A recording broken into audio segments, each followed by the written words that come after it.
Wow! Hindi nakakatuwa itong taping na to. First of all, ang ganda ng environment namin. Yung eskwela na to, filled with students, ang daming energy. So, lalo kaming namamotivate as a cast to do good. Kasi nakaka-inspire lang.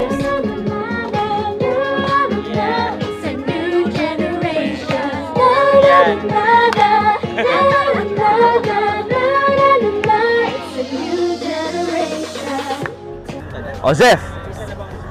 Busy pa siya, guys. Zeph, kamusta ang first taping day mo? Okay naman, Michael. Maraming salamat sa pagdalo dito sa aming set.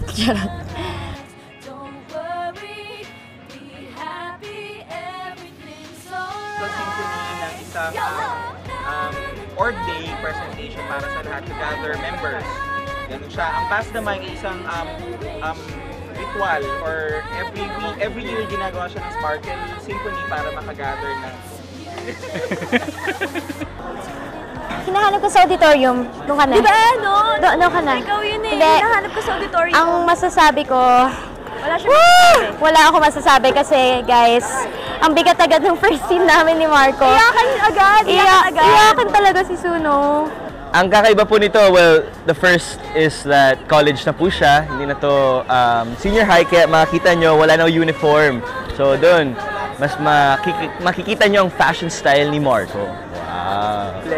Well, okay, on a serious note, wow, ha, yun yung serious, charot.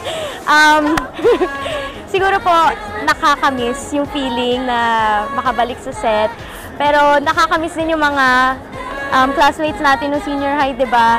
And we're so excited po na makasama ang lahat, lalong-lalo na ang ating production team. New environment. Yes, diba? new. Lahat new. Sobrang bago lahat, guys. Ikaw pa lang naman hindi nagbago. Hindi ka na nagbago, Yam. Bakit ako magbabago? Masama pa rin ang ugali mo. No! Hindi ba? Ah, hindi pala. Mukhang mabait na daw siya, guys.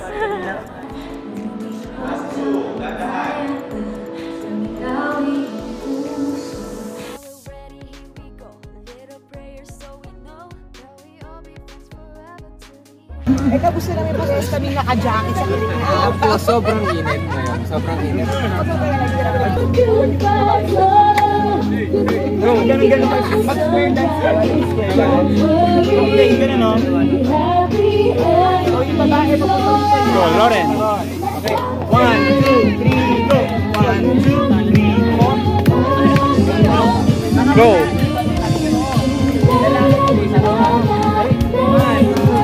Merong! Go, Merong!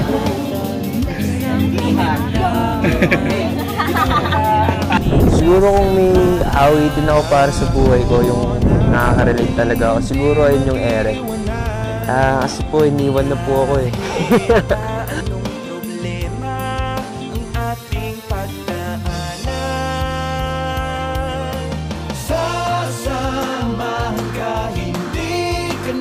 Mag-iisa, tulong-tulong buhatin natin ang problema. Ang buhay di naman palaging masaya, ngunit basta sama-sama